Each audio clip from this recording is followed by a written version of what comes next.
Okay, in this video I'm going to take a look at defining the fault path table.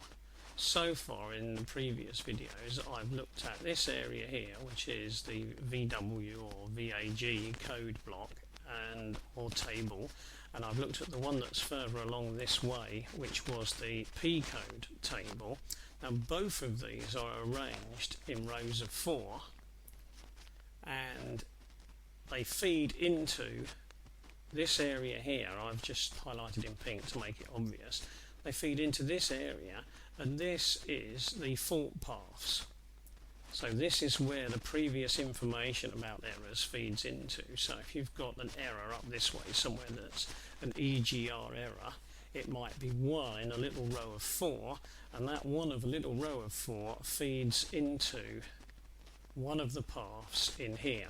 And these are not arranged in little rows of 4, they're not arranged in any rows at all, unless you count a row of 1 as being a row. Now you can't tell very much by looking at a 2D view, so I'll change to text view. Right, there's the VAG codes ending, I believe, so ending there. Now I believe so far, from having a look at the two bits of the file, that I've got 383 P codes, 383 VAG codes, not as in codes, but as in little blocks of 4 where there would be codes. So I've got 383 of those, so that's 383, 4 sets of those if you like, and then I've got 383 another 4 sets of those.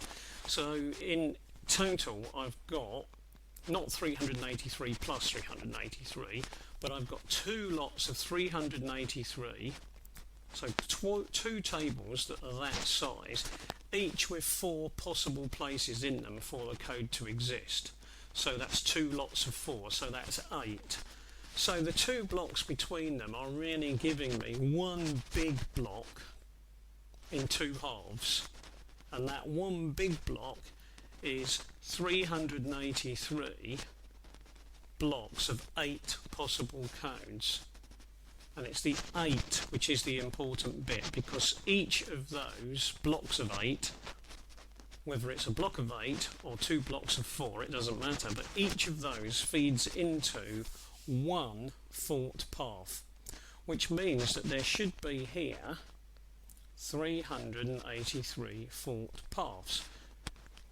Doesn't look very likely, does it? And the reason it doesn't look very likely is because it looks way too small.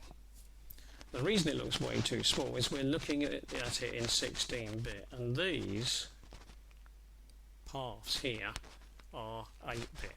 So if I convert those to 8-bit, still doesn't look as if there is as many of these as there is all of those up there, but there is. And the correct way to look at these is to look at them in a single item, because that's how they would be considered to be. In other words, there would be 4 and 4 leading to just that number there. So I would have a row of 4 somewhere up here of P codes feeding just to that number there, that 001, and then I would have a row of 4 up here somewhere, VAG codes, and they would also feed just to that one there. So that would be 8 possible places where a code might exist, and they would all feed to that single spot there.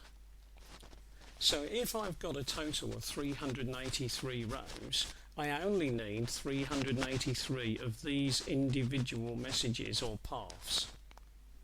So I just need to count these and find out, is there 383? It's as simple as that, because if there's 383 of these, then I know that this is probably the exact block that I want.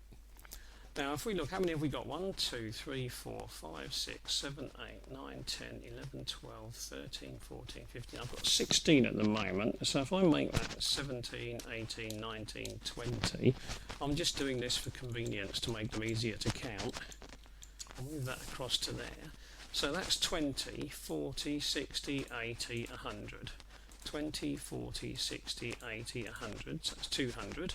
20, 40, 60, 80, 300, 20, 40, 60, 80, 81, 82, 83. So there's 383 path individuals there, and that matches our VAG blocks of 4, which is up there. But these are 16-bit, these are 8-bit, so I need to change the view. Now you can see where this becomes quite difficult, because when you're searching for this block, take a look at the numbers around it. How do you know that 001 there is the starting point? At first glance above, it's obvious 001 is much smaller than any of those numbers up there, but look, this might not have started with 001. You've got numbers like 025, 014. So how do you know that 022 there is not part of this, or 022 there is not part of this, or that 01 isn't part of this, or that 005 isn't part of this? So it can be quite complicated, and when you decide you want to know where the table is going to end, well, where does it end? Does it end at that 002, or does it end at that 00, well, 000, or does it end at that 004, or at that 077, or that 000? So it's quite difficult to work out where these tables start and end.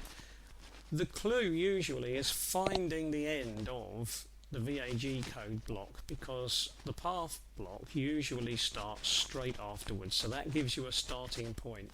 And if you already know that 383 is the number that you're considering as important, then of course you can count from that point there. Right, now finally, before you actually consider doing anything with this data, you need to get your head around the fact that in reality, if you want to compare this data with the previous data, it should be arranged like that, because that number is comparable with a row of 4 P codes or a row of 4 VAG codes. So there are 4 codes that feed into that point from the P code table, so there's a row that feeds into that point, and there is also a row of 4 VAG codes that feed into that point. So that point represents a path for 4 P codes, or 4 possible P codes, because they might not all be used, and 4 possible VAG codes. So there are 8 possible codes feeding into that point, and 8 more feeding into that point, and 8 more into that point, and 8 more, and so on. So every one of these has got 8 possible codes feeding into it. And the number that you're looking at here is simply telling the ECU where to go to look next to decide what to do. So in other words, having got to this point, it's saying you need to act on instructions for 001. So all of those 8 codes that fed into that point there are all going to be acted on the set of instructions that are for 001. So if you could go to 001 and look at it, you would see yet more numbers, and those numbers would be the set of instructions that are going to be acted upon.